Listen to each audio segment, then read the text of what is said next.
I just believe in the process, and we're going to win going through the process. Now, Bills Mafia, it's time for the main event. So sit back and enjoy the show. Bills Mafia, welcome to the review show. It's Matt and Alex on the Red, White and Buffalo Blues, a UK Bills podcast, Bills news with the UK twist. And we are 4-1. Went into Arrowhead, took on the Chiefs, completely smashed them. Alex, how have you recovered and how are you feeling? Oh, we took care of business. It was fantastic. I don't even know what universe I'm in right now. I mean, just when I was in Manchester over the weekend on Sunday, John C. McGinley, Dr. Cox from Scrubs was doing the street. So I went up there for that, got a picture with him, did a little Q&A thing. And so after that, got back to the hotel, had Five Guys at like 10:30. I don't recommend that. It does all different things to your body. Took a nap, woke up for the game, and that halftime. Oh, why do you do this to us? Yeah. Hey, it could have been better.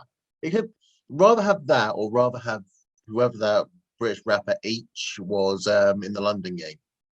Oh, see, I didn't watch that at all. And yeah, I guess that was pretty bad too. So if you gave me a choice between both of them, I would take a rain delay rather than listen to him. No one engaged. He couldn't understand a word he was saying. That's good. It was a lot better in the with the rain delay, but that's did you me. I mean, did you start to lose it at all at any point? No, No, I was wide awake. I think I tried to get myself down for a couple of hours, but it didn't happen. Yeah. So I was up at 7:30 that morning, and slept till about 8 o'clock on the Monday. Yeah. So I was going strong. I think the majority of the people were going strong. I think some people decided to give up, but that's obviously the weather delay actually didn't help in that situation. But yeah. What do you think of it? Did you actually think it actually hindered us or really helped us a little bit? Because we're talking, obviously, the Chiefs had their big locker room where they could be more comfortable. The Bills were in a more cramped and hotter environment. So we saw pictures of the players going out into the corridor and all that. Yeah, it was the Pat McAfee show. Do you listen to that at all? I haven't listened to it yet, no. It's like one of the worst away locker rooms in the NFL. So sorry, there's a crow outside my window, and it was really it looked like it was going to break through my window. Yeah, so there's got to be like standards, right, for like NFL locker rooms. I mean, the Chiefs have like the bare minimum, and whoever's in charge of the sandwiches, I mean, it's got to be like 50-50 peanut butter to jam, right? I mean, you can't mess that up. I mean, I don't usually have peanut butter and jam or peanut butter and jelly when you sandwich. were a wee little lad, did you not have peanut butter and jam sandwiches? No. What? Oh, that's an anomaly. Yeah. No, I didn't. Okay. And I was going to ask that question. What's the perfect amount of peanut butter and jelly? All right, now here, let's spin this and put a UK spin on this. What goes first, clotted cream or jam? Well, it depends on what way you put in the scone. Well, that's what I mean. With the scone, right? What goes first, the jam or the cream? It depends. If you stack them both on, you can have the cream, jam, then cream, put them together. Oh, see, if you make a sandwich out of it, then that's too much bread. You got to cut it in half and then have each half at the time. I do cream then jam on top. The other way around then. Yeah, of course. Jam is jam and cream. I put butter on mine, to be honest. Cream on top of jam. I put a bit of butter on it. I mean, other way around. I find it much easier to put jam on top of cream. Much easier to spread. But hey, we're digressing here. We're digressing. Yeah, this isn't the Great British Bake Off review show. This is the Bills review show. I gotta say, maybe it was because I was watching the game in a hotel room and my wife was sleeping. I didn't want to make a lot of noise. I was pretty calm during the game, but not a good calm. I was just waiting for the inevitable Chiefs explosion, and it never came. Yeah. So I want to ask you, at what point in the game were you like, all right, we locked up the W? I think as soon as that interception, that Micah Hyde's pick six came back. Okay. I think that was almost halfway through the third quarter, or right at the beginning of the third quarter, and all that. Yeah. And the fact that we've already suffocated their offense by playing the cover two, the high safety, pretty much the Tampa Bay blueprint from the Super Bowl in there. I think once we got to that point, I thought, okay, yes, they may put up a few more garbage time yards and points, but I think we had enough comfortable there to actually to see the game out. And I think really the Russo interception, fourth quarter, really I think sealed it, in my opinion. The Russo interception was, I hated what we did afterwards. We get that interception and we go 3 and out, and I'm like, oh shit, here we go. We just gave the Chiefs an opportunity to get back in the game. We were given a chance to ice it and we didn't take it. So we go 3 and out. What came off the clock? Like a minute 50. And I'm like, we didn't do enough. We didn't do enough. And it was just on the next drive. I believe they went for it on fourth down and missed it. That's when I was locked in, like, holy shit, we did it. I can't believe we did it. Yeah. For most of the game, when it was taking field goals, I was like, that's not enough. Then the Chiefs score. When we punted, I'm like, it's not enough. We can't punt. And then we make them punt. And I was like, holy shit. They had 3 punts. And I was like, that does not supposed to happen. I mean, we held them to under 400 yards, which I said we wouldn't do. I mean, our defense is legit. And I didn't see this coming. But one thing, I know we're skipping around in the notes, but was it our defense or was it the Chiefs not executing? Because I believe it was more the Chiefs not executing than it was our defense. I don't know. I think it's the other way around. I think they had the pressure, they had blueprint. As I say, you've had the blueprint. Teams have actually given you that blueprint. We didn't want blitz Mahomes. Right. What happened when we blitzed Mahomes last year? Yeah, of course. He carved us up. So I think doing that and then having the high safety, so at least double teaming Tyreek Hill, who actually had probably his worst game I've seen in a while. The fact we've doubled that up, I think it's more on the defense making plays than it is with Mahomes and actually not executing, getting the offense not executing. Because we kept everyone in front. We kept all tackles in front. We never really allowed anything behind us. So we played that game. We played how Frazier and McDermott actually set it up and executed that perfectly. So you're telling me it's that simple? Just play cover 2? Just play a Tampa 2 defense? It seems that. It's so crazy because like that's just a play in Madden. You can't pick a play in Madden and have it work in the actual NFL. But I mean, no, it's crazy. It's worked twice already, maybe a couple more times. I mean, this was the first time that a defense like held them to like under 400 yards. And I mean, Mahomes only 2 touchdowns. So yeah, that's 2 interceptions. It was just as it was as perfect as you could ask for. Obviously not a shutout. That would be perfect. And I think that's what I'm expecting. And that's maybe where I need to get my head on straight. But I mean, what was it? Hill had 6 miscompletions, Kelsey 4. They had no run game. I guess when you draw up a game plan and your players execute it to perfection, this is what it looks like against the best offense in the league. This is all you could ask for. I mean, hell, anybody could put up 21 points on this Chiefs defense. They're in trouble, I think. And that's where this I said in the preview show, Star, even though you didn't really hear his name that much in there, he made that difference, especially in that run game. Yeah.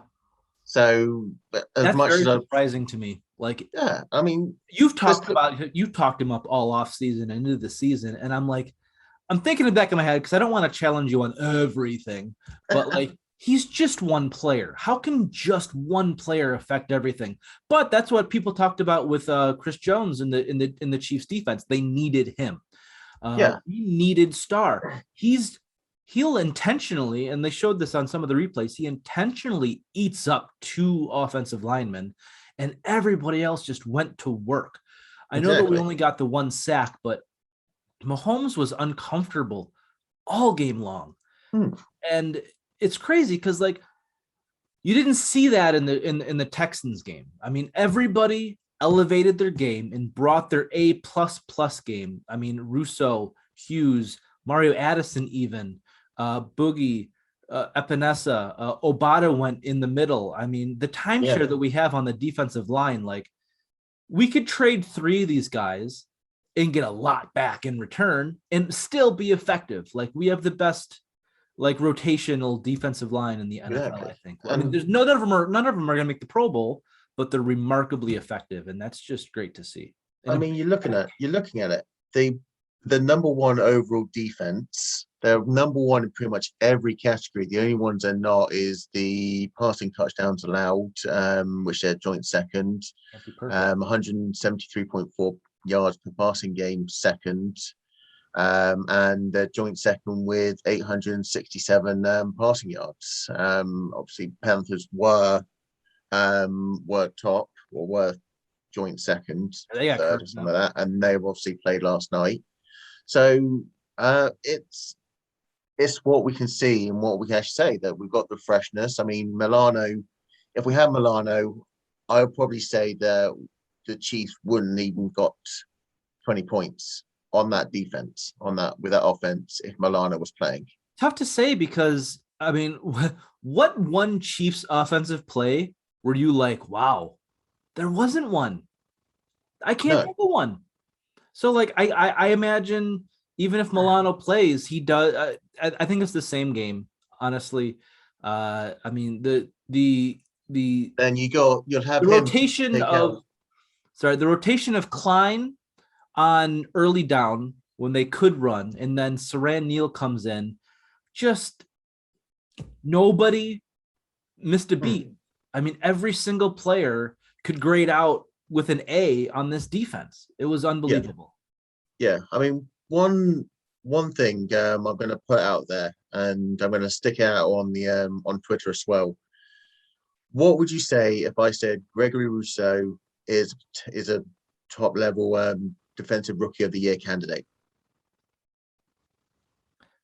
I need to go look at what the other rookies have done. Honestly, not keeping tabs on them, but at the moment he leads rookies with sacks with 3.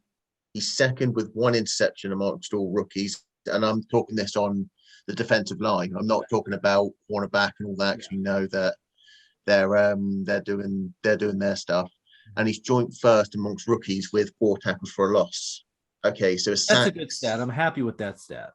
Yeah. So his tackles and assisted tackles are quite low on there, but it's a defensive you see the impact he's making, and with his huge arms, his length. And as I say, and I'll keep saying this every show when we talk about him, I was wrong. I'm holding my hands up on that. I didn't think he would make an impact. I think it was a wasted pick. But now I'm completely turned around and actually will admit I made a mistake on that one. Yeah, this is like the year of I was wrong, because you were wrong on Russo. I was wrong for this game. And you're like, hell, I'm happy to be wrong. You know, I mean, this team is constantly showing us that they could do anything.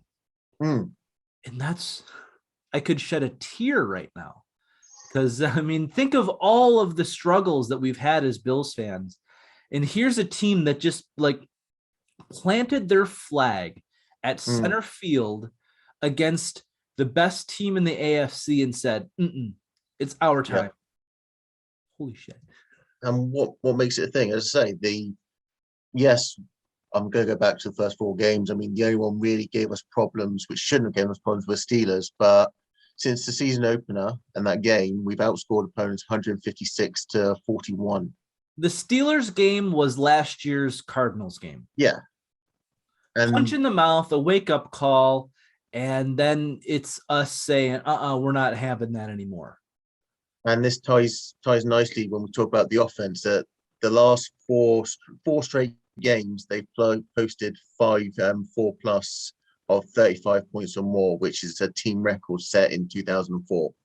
I mean, not all the offense. We did get a pick six on defense, but that's one thing that always irks me. It's not just you. They even did it on Sunday Night Football. They were like, these 35 points scored against the Chiefs. I was like, nope, not the Chiefs defense. Oh, yeah, He scored some against the Chiefs offense. But yeah, I mean, even in the third quarter when we had some 3 and outs and we had some stops, the Chiefs defense did stop us sometimes. I guess I gotta not think that we're gonna score on every drive. I felt like we needed that against the Chiefs. So maybe I'm just a little overly critical there, but I mean, there's nothing to be upset about in this game. I mean, Josh Allen, if anything, maybe it's his completion percentage, but when you get 315 yards on only 15 completions, that means you saw the whole field, you had time, and you were able to pick that team apart at their weakest point, which was down the field. I mean,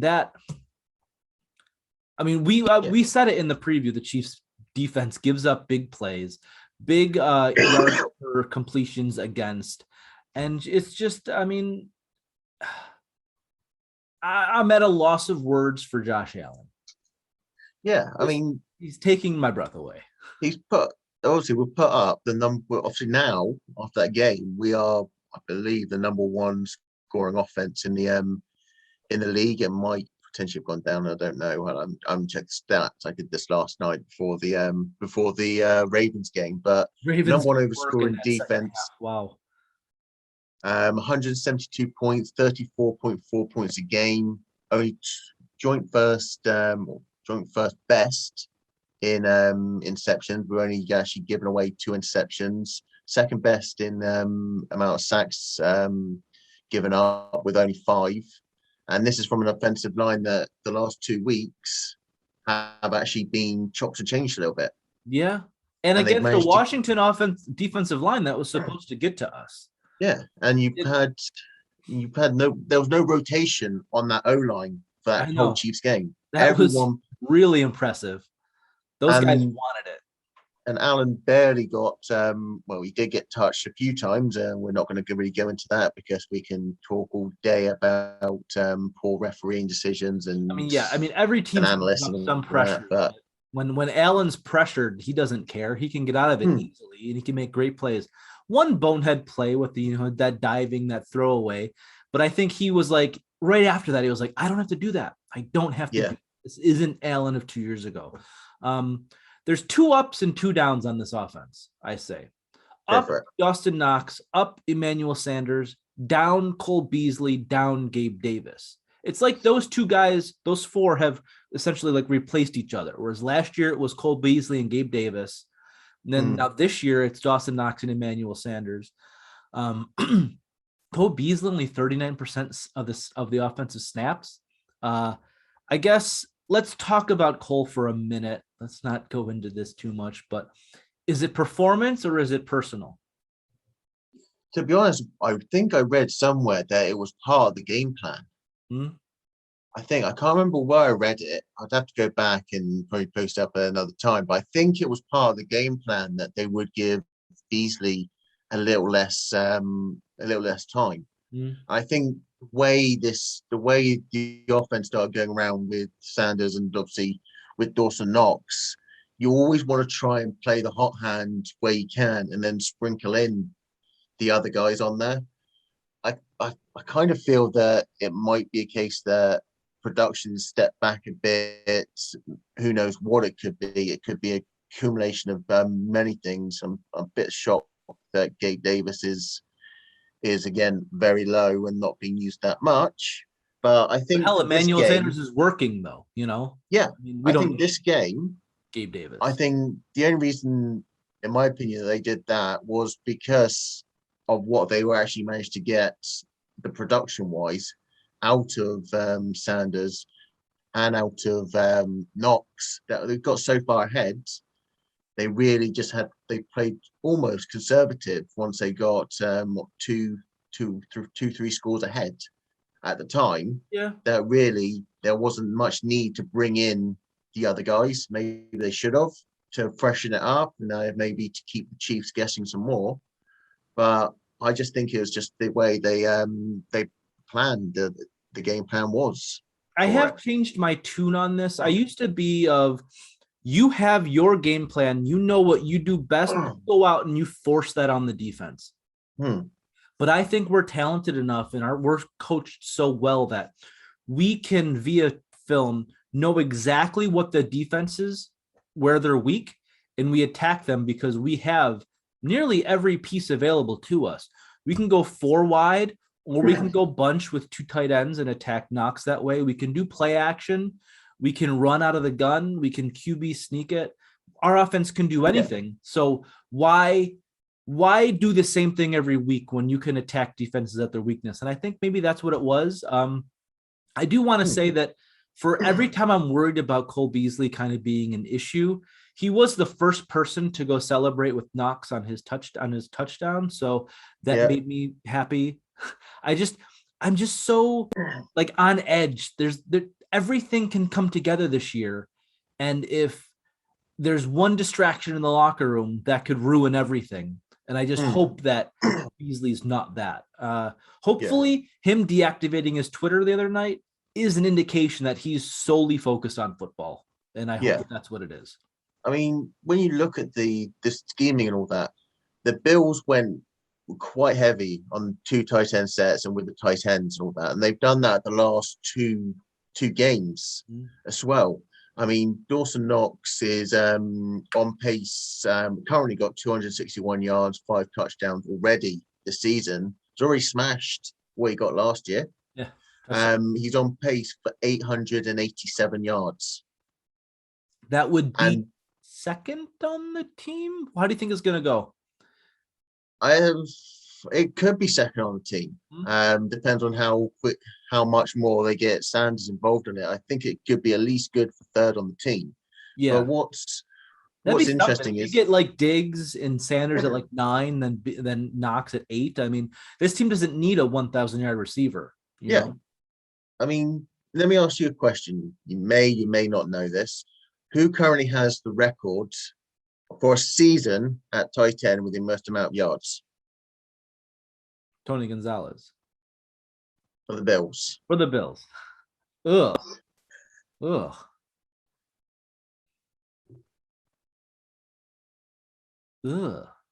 There's like Scott Chandler, Jay Reamersma, Joe DeLonglear never had a lot of yards. Scott Chandler, I mean, he led our team in receiving one year. It's going far back to 1967. Paul Costa with 726 yards. Oh, yeah, Paul Costa. I remember watching him play. Scott Chandler is actually second the most with 655 yards. So at the moment, I bet you if you asked my dad that, he wouldn't even know. I'll probably put it out to Twitter and most people probably wouldn't even know that. It's a stat which, again, is if it happens, it comes off. It's another example how well Knox has actually progressed, how well this offense now become more well-rounded. I mean, he's on pace for 887. He would smash, if he got onto that pace, he would just smash it and be the first in the franchise history as a tight end to eclipse the 750 yards. And here's another I was wrong scenario. I said we don't need a tight end. You know, I definitely assumed that Beasley and Gabe Davis would have more yards right now than Dawson Knox. And you know what? This offense is just so multidimensional. Anything can happen any week, and that scares other defenses, and that just makes us very happy. Yeah, I mean, they ran 2-2 up until the final drive of the game. They ran 49 plays. 41% of those snaps were using 2 tight ends. Tight end heavy. Yeah, that's something that I've never seen us do. Yeah, and that played into what the Bull liked to do at New England when he had Hernandez and Gronkowski. Yeah. Are we now seeing that, as you say, this multi-evolution of this offense, that we're not going to just stick to the 1-1 personnel offense, and we're going to two tight ends, the I formation, shotgun, getting more and more players involved to actually really give us that identity that we can beat you in any formation with any player. And we can stop you because our defense is best in the league. We just stop Exactly. the best offense at home. Big picture questions coming up. Okay. Singletary or Knox going forward. What do you want to see them do with them? I want to see Moss be featured. I kind of feeling that. As I say, I have Moss and Singletary. I couldn't really just decipher them at the beginning. I had them Singletary 1A, Moss 1B. Sure. That's how I had it at the beginning of the season. That's how they started. I mean, Singletary started the game. But you've now seen a more of an evolution in how many snaps each of them get. I think first couple of weeks, Singletary got pretty much It was a half. split. Yeah. Yeah. Yeah. And then it's now started to lean towards Moss being the featured. And I can see that. You've got someone that can be a threat in the red zone. He can actually, catch. He's got that power that he can just bulldoze his way through. Yes, Singletary's got that as well. He's got the shiftiness. Maybe the speed and the long distance speed maybe is hindering him a little bit, but you still, if you can get into the open space and you can make that space with your feet, then speed really doesn't matter that much, as long as you're getting enough to actually don't get a first down, to make it like third and 3, something very manageable on there.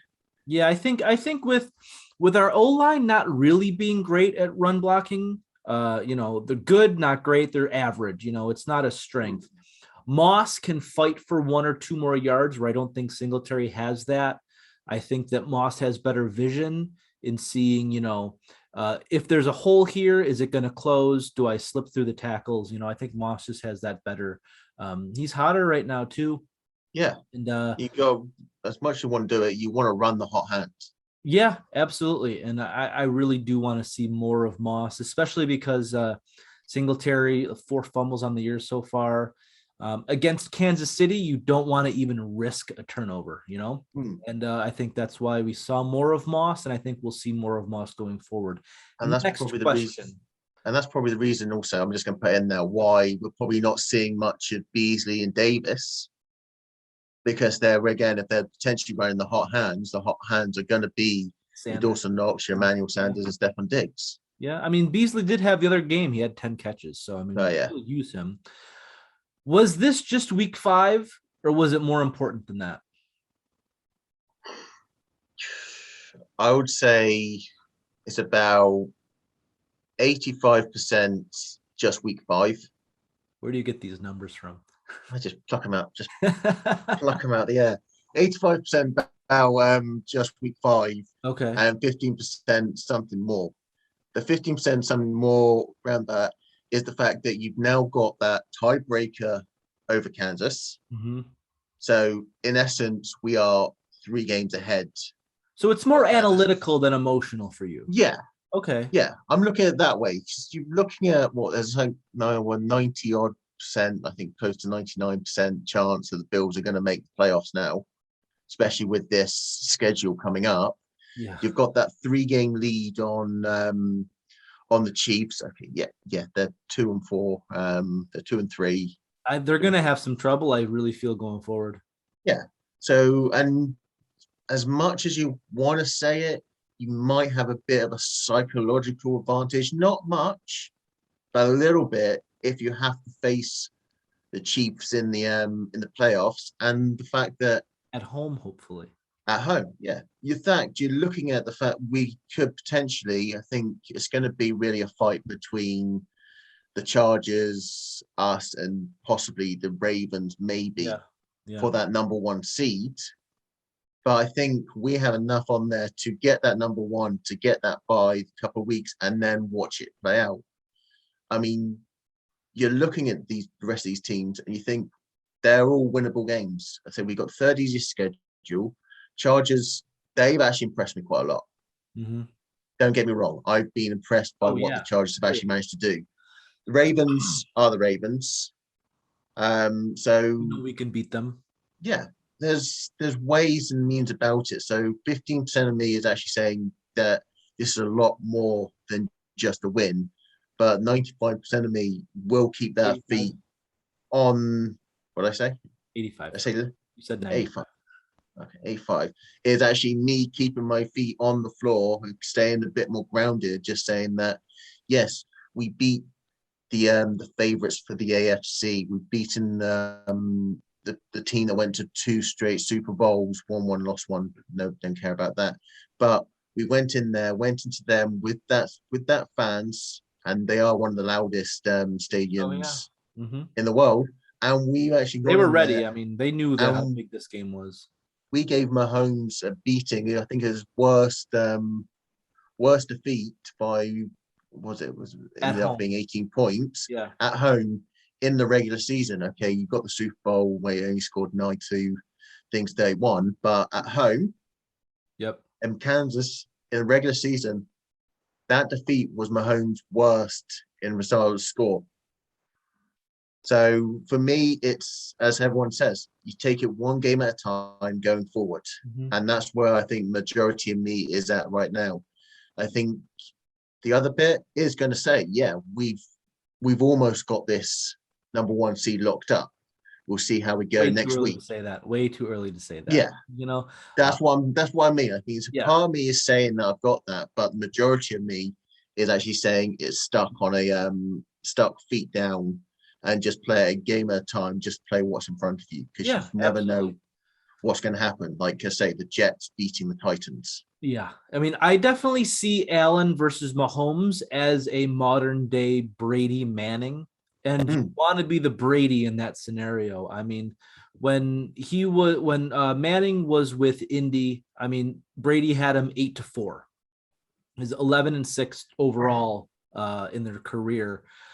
There's this notion that Brady owned Manning, and for a while that was absolutely true. When they got to the playoffs, it was a little closer, but still, you don't want to have Allen be 0-3 versus Mahomes, because then everyone talks about how Allen can't win that game.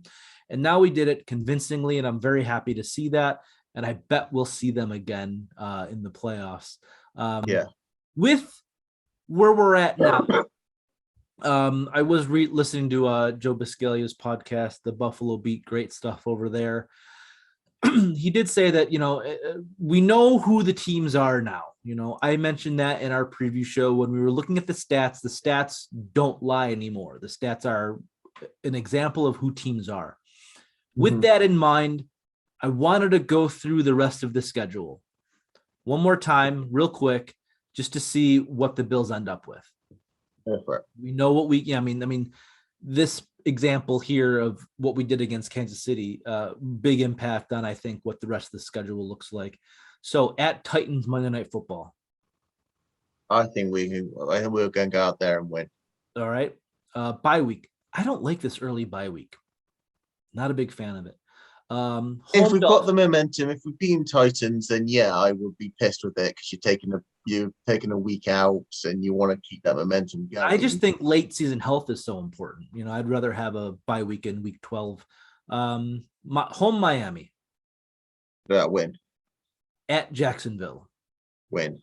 At the Jets. Win. Home Colts. Judging by their performance this season, they did have a decent one here last night. I would still say win. They blew it late. At New Orleans. That's going to be a tight one, but I'm still going to say win. Home Patriots. Win. At Tampa Bay. That one I'm putting a loss down. I still don't think. I think that the Bucs are probably still the best team in the NFL at the moment. A lot can change by week 13. A lot of things can change, but at this moment in time, at this moment, if we're saying right now, I'm going to say loss. Okay. Home Carolina. Win. At New England. Win. Home Falcons. Win. Home Jets. Win. So that's 5, 6, 7, 8, 9, 10, 11, 12, 13, 15-2. 14, 15, 16. What? 5, 6, 15-2. 10, 11. It's a 17-game season. Take 2 losses from 17 is 15. Yeah. I think that we're going to lose one of those games in there that we should win just because that's the NFL. But I still think that's enough for the 1 seed. Absolutely. Yeah. I mean, That's one good thing I want to just quickly talk about before I'm just going to quickly run through a couple of Twitter mentions and all that is Spencer Brown.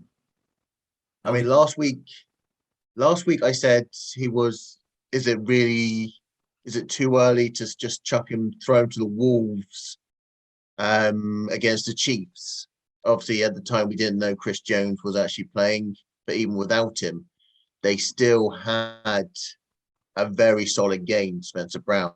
I think we've now got this right tackle sorted out with Dawkins on the left. I think now, as much as I said it with Darrell Williams and Dion Dawkins, I think Dion Dawkins and Spencer Brown, we've now got our bookend tackle set. Yes.